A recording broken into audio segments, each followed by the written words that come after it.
So, Namaskaram. Welcome to the Group 1 services guidance classes which are going to be telecasted by the TSAT. TSAT officially announced for the guidance classes on Group 1 services. In this series, we are going to discuss about the current affairs, and current affairs is one of the part among all 13 concepts and contexts from the preliminary examinations. The current affairs covers national issues, international issues, sports and games, science and technology, and all Indian polity, Indian constitution, everything here. So, this is very important. When you observe the previous papers of Group 1 services, nearly 25 to 30 questions will come from this current affairs area, means nearly 1/6 of the total examination covers from the current affairs only. So, very important. So, you have to very good touch with news channels, newspapers, and things happens before 6 months of the commencement of the examinations. So, according to the reliable sources, everyone knows it, from October 16th onwards, on 16th Group 1 service prelims will be conducted. So, we have to prepare all these present 3 months news also, because they may ask the questions from these 3 months current affairs. So, you have to thoroughly practice the papers of all newspapers, the headlines and editorial reviews, and you have to read it in a keen observation. So, these sessions definitely support you to get a clear information about the current affairs and how you are going to prepare, which areas you are going to concentrate. This is a very important area. Okay. So, here the UNCTAD, UNCTAD means simply you can say as UNCTAD. What is meant by UNCTAD means here United Nations Conference on Trade and Development, that is UNCTAD, United Nations Conference on Trade and Development. This UNCTAD World Investment Report recently released on June 9th, 2022. According to this UNCTAD investment report, India has jumped by 1 position on 7th in this year 2021 among the top recipients of foreign direct investment, FDI. So, FDI is a one more important thing. What is meant by FDI? FDI means here foreign direct investment, foreign direct investment, that is called FDI. So, from the foreign direct investments, so we are in the 7th position. There is a 7th position among the all the countries. Okay. So, UNCTAD announced in its latest World Investment Report, which was released on June 9th, 2022. This is also very important. When this UNCTAD investment report was released, that is important thing is June 9th, 2022. As for the report, what is the inflow of FDI? So, what is the inflow of FDI in 2021 and what is the inflow of FDI in 2020? These statistics are very, very important. So, 45 billion US dollars is the inflow of FDI in the year 2021 and 64 billion US dollars inflow of FDI in 2020. So, it is nearly 19 billion US dollars are reduced, decreases. You have to remember this thing, this statistics are very, very important. The United States with the US dollars of 367 billion US dollars of FDI. So, it comes as the first in the top among the all the countries. Clear. So, which country stands top in the recipients of FDI is US with 367 billion US dollars. Okay. And the China is followed by USA with 181 billion US dollars, and Hong Kong stands the third position with 141 billion US dollars. So, this is a very important. As per the UNCTAD World Investment Report, which country stands the top position for the FDI inflow?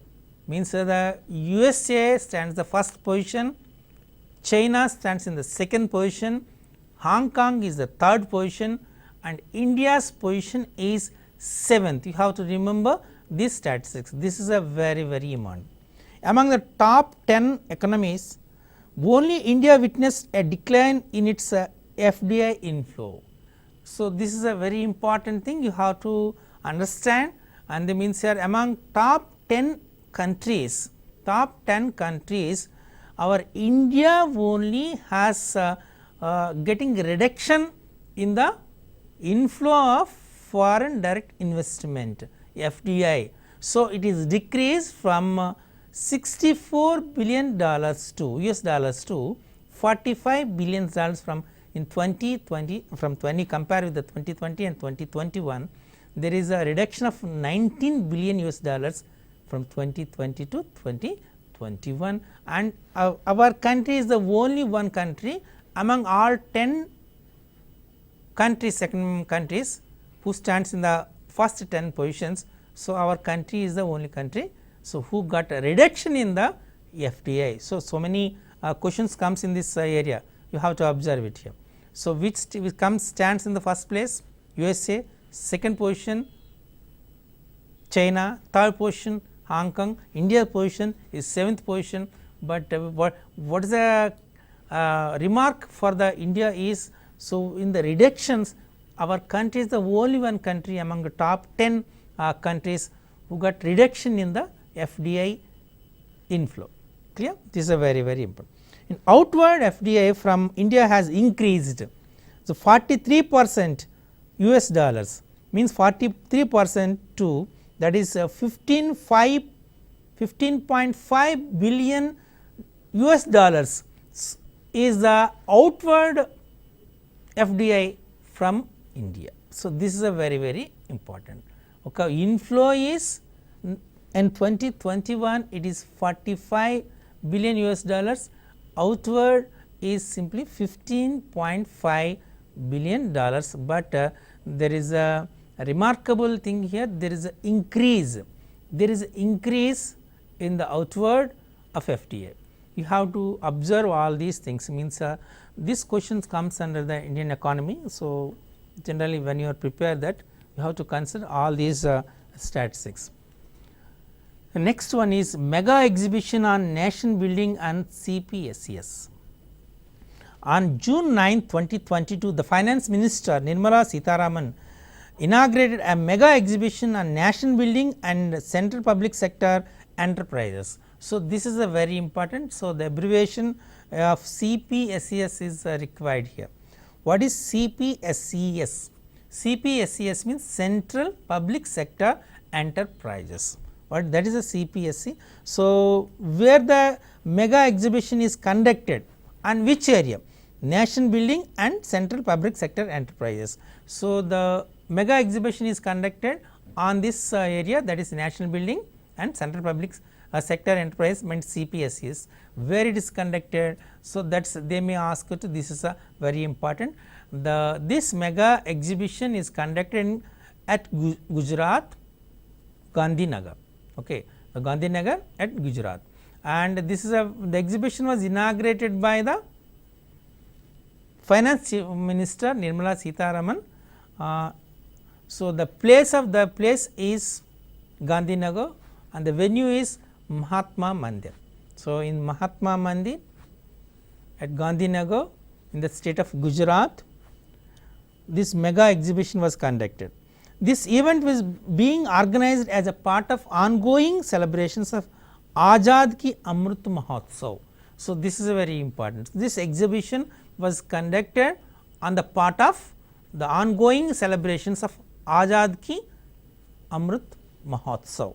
The very so, India completed 75 years of independence. So, we are the central government is conducting ongoing celebrations on Azad Ka Amrit Mahotsav. The name is also very important. As a part of this event, this mega exhibition is conducted in Mahatma Mandir at Gandhinagar of the state Gujarat. Okay, during this visit, the finance minister was informed several key initiatives for CPSEs and their contribution of national building. So, our finance minister announced the key things for the role of CPSEs in the nation building. Okay. So, the questions may ask in this area. So, you have to follow all these things. So, when the exhibition is going to be conducted, when, and this is very important, where it was conducted. So, these two are, and which areas is going to be conducted, means it is a part of Azad Ka Amrit Mahotsav. These are the things are very important. And Biotech Startup Expo 2022. So, this was on June 9th, the Biotech Startup Expo was conducted. So, it was inaugurated by our Prime Minister Narendra Modi, okay, on the Biotech. So, this is very important. So, where it is on Pragati Maidan in New Delhi, in Pragati Maidan, the Biotech Startup Expo was inaugurated by the Prime Minister Narendra Modi on June 9th. This is very important. The Biotech Startup Expo 2022 is India's first such startup expo. This is one more important. What is which is the first, the name, the first startup expo on biotech, that is Biotech Startup Expo 2022, where it was inaugurated, means Pragati Maidan in New Delhi. This is one more important. What is the objective for this expo? Means it is a reflection of the expansive growth of biotech sector in India. The Prime Minister Narendra Modi along with Union Minister 𝗵𝗍 𝗺𝗺, Dharmendra Pradhan and Dr. Jitendra Singh attend this startup expo. So, this is a very who inaugurated and what is the purpose, where it was inaugurated. All these questions may come in the examination, you have to concentrate it. And this is comes under the science and technology, the geospatial self certification portal. So, very important thing here. So, that is geospatial self certification portal. The Department of Science and Technology DST launched a portal, that is geospatial self certification portal. The geospatial self certification portal was launched with the aim of removing such restrictions and making data more easily accessible to all. So, making geospatial data accessible to all, and the corporation, organization, individuals would be free to process acquired data and use it for developing required application and solutions. So, as an individual, as a corporation or as an organization, if you want to access the geospatial data, so generally there in the before introducing the geospatial self certification portal, there are so many restrictions. So, the central government is decided, the Department of Science and Technology decided to liberalize these restrictions. They started a portal called as geospatial self certification portal. By using this portal, so a individual or a corporation or the organization can easily access the data for the geospatial. Clear? This is a very important information. So, you have to, so if you want to access the geospatial information, so which portal will support to you, that is geospatial self certification portal. So, who means which organization launched this portal, means you have to say Departments of Science and Technology. Now, what is the purpose of this geospatial self certification portal, means to access the geospatial data more easily without any kind of restrictions. So, like the questions may come, so you have to practice it. And next one, that is Sagarmala Young Professional Scheme. So, Sagarmala Young Professional Scheme means to encourage the Minister of Ports and Shippings and Waterways.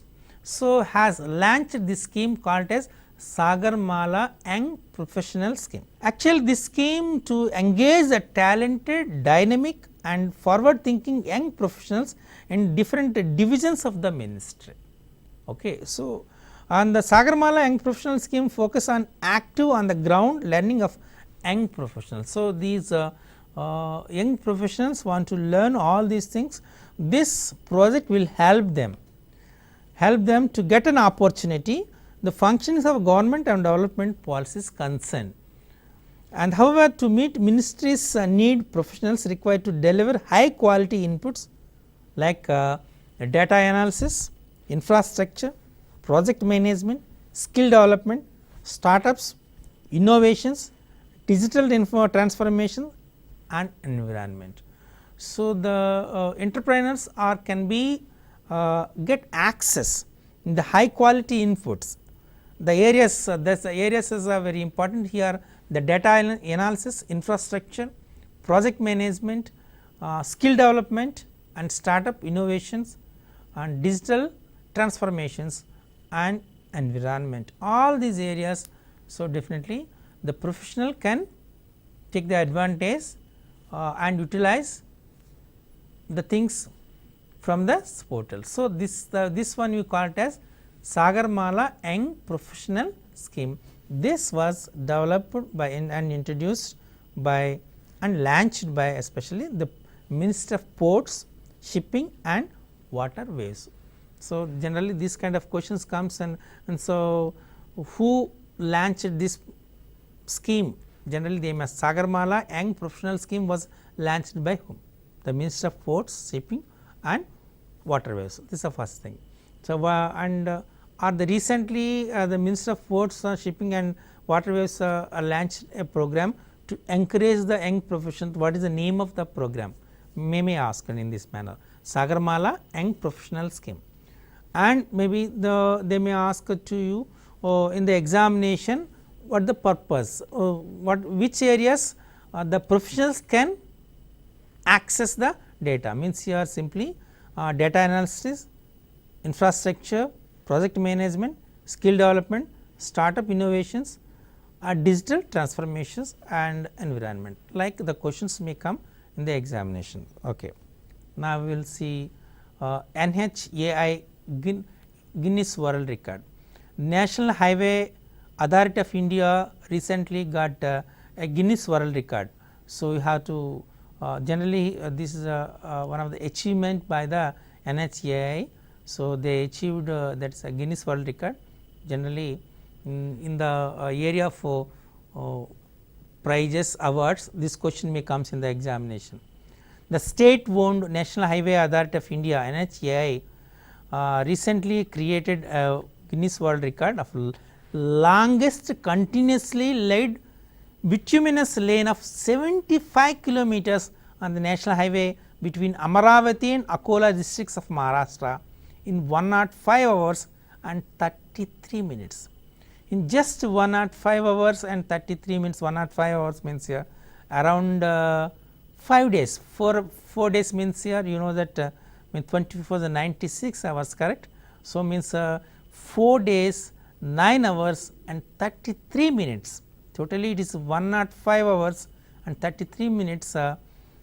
This state owned National Highway Authority NHAI launched created means launched a road means that this road was laid by the NHAI with the help of the clearly is given with the help of bituminous.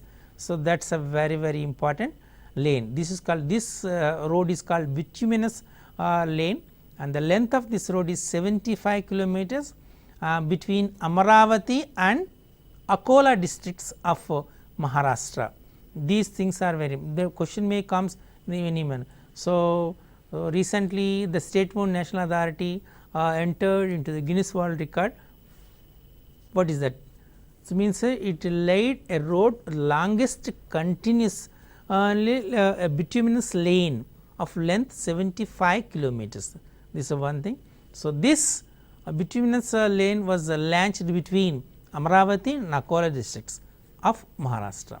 And how many hours means here 105 hours and 33 minutes. This is also a very important. We have So the question may ask it as, so the longest continuously laid lane. So in means continuously in for 4 days, 9 hours, 33 minutes continuously they laid the bituminous lane road of 75 kilometers from Amaravati and Akola districts of Maharashtra. This is a Guinness World Record. Okay. The question may ask, and this is a one more important, this comes as Indian economy. OECD for the financial year 2022 and 23 here, the growth forecast for the India was announced. This is very important. The Organization for Economic Cooperation and Development, OECD means here the Organization for Economic Cooperation and Development, has reduced India's growth to 6.9% growth in financial year 2023 from 8.1% estimated earlier. Our central government estimated 8.1% growth in our in our economy. So, it is the expected growth rate is 8.1%, but actual India's growth in the financial year 2023 is 6.9%, means there is a reduction in the financial growth. The growth was also slashed to 6.2% in 2023. Okay. And OECD further expected policy rate increased to 5.3% by the end of 2022 and they remain same in 2023.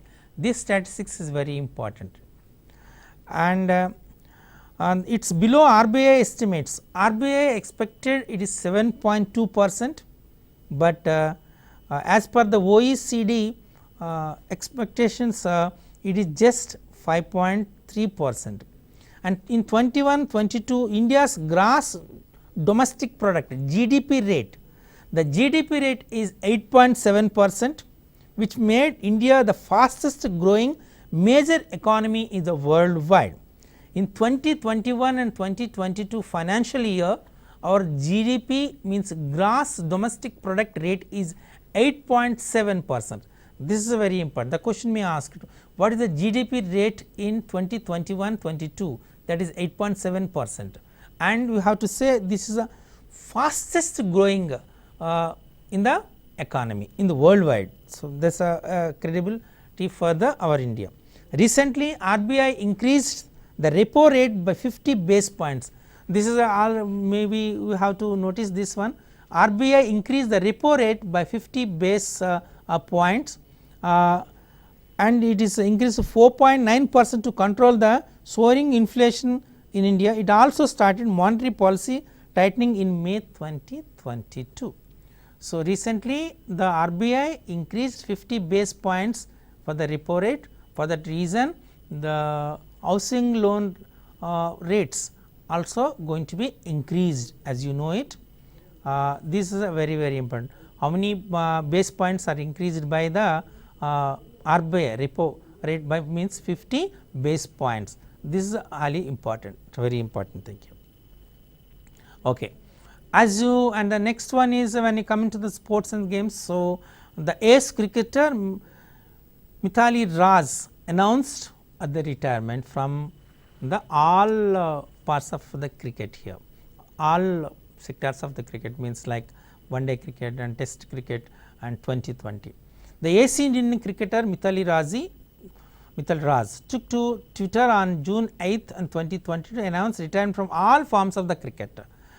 Means like just now I said one day cricket format, test cricket format and 2020 cricket format. He recently led the Indian team in Women's World Cup 2022, which was recently concluded in the New Zealand. So, here the two questions comes, who was retired from the recently retired from the all forms of the cricket from an Indian women cricket, means simply you can say that is 𝗵𝗧𝗧 𝗧, first one. So, who is the captain? Who is the captain for the Indian team captain, Indian women cricket team captain, that is from World Cup 2022, means here you can say 𝗬𝗏. So, where the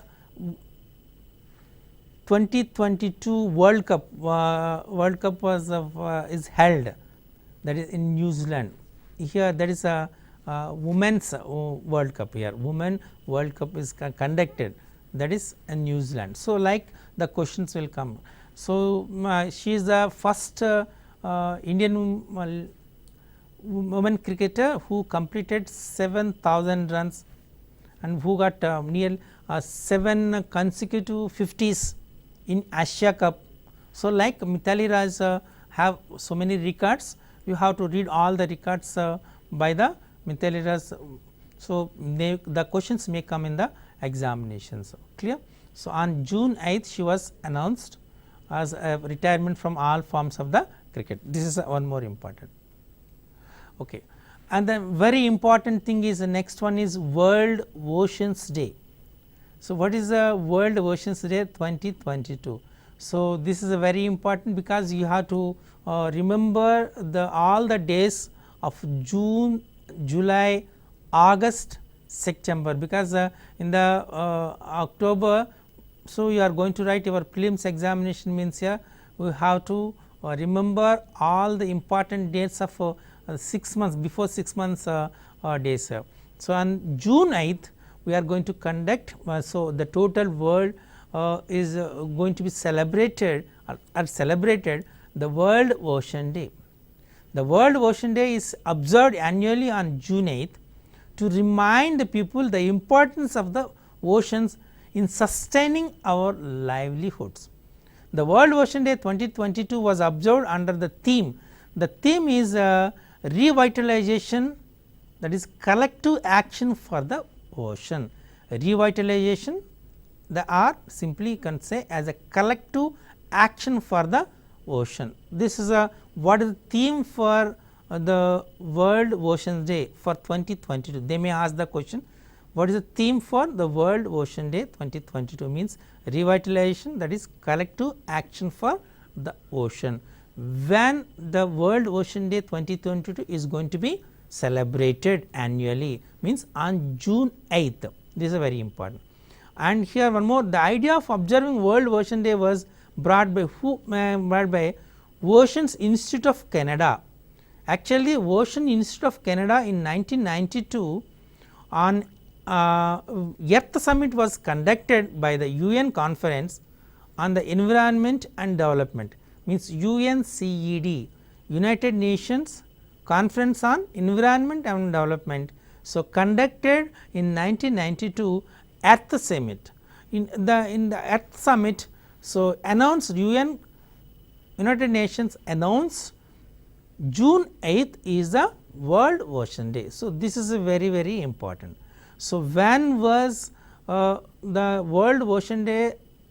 June 8th as a World Ocean Day is announced, this on in 1992, where it was announced on Earth Summit, United Nations, that United Nations Conference on Environment and Development, UNCED announced June 8th is the World Ocean Day. This is a very important. Where it is conducted here, the oceans in. So, who brought this idea? So, June 8th is going to be celebrated as World Ocean Day, means you have to say Oceans Institute of Canada. Oceans Institute of Canada is brought this idea. These are nearly 4 questions may ask in this particular theme. Okay. Now, recently COVID-19 for about, if you want to say about, because a trending topic is about COVID-19. So, we have COVID-19, Indian Institute of Sciences develops the mini proteins to prevent infections. So, this is very important. So, the Indian Institute of Sciences develops the mini proteins to prevent infections.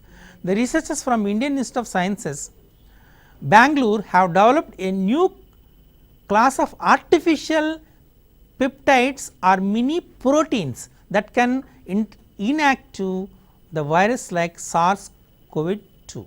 So, to make the SARS-CoV-2 inactive, so they developed the mini proteins. So, this was developed by the researchers of Indian Institute of Sciences, who developed this mini proteins means Indian Institute of Sciences, Bangalore. They are very important. The study was published in the Nature Chemical Biology journal, and mini proteins were block virus entry into our cells. It will also clump virus practices together by reducing ability of virus to infect. These mini proteins will block the virus entry and also reducing the ability of virus to infect. So, these are the two important things for the mini proteins. Mini proteins was developed by the organization Indian Institute of Sciences. Okay. So, the blue duke, the state butterfly of Sikkim, this is very important. Which is the state butterfly of Sikkim, that is blue duke, very important. During the celebrations of World Environmental Day 2022, the Chief Minister of Sikkim, 𝗵𝗺 declared blue duke as the state butterfly of Sikkim. This is here nearly 2 or 3 questions may comes in the exam, like which is the World Environmental Day, the first thing, who is the Chief Minister of Sikkim, 𝗵𝗺, and who declared the state butterfly of Sikkim, that is blue duke is the state butterfly of the Sikkim. Okay. So, we will discuss so many things which are very important in point of current affairs towards the group 1 services preliminary examination in the next sessions. Thank you.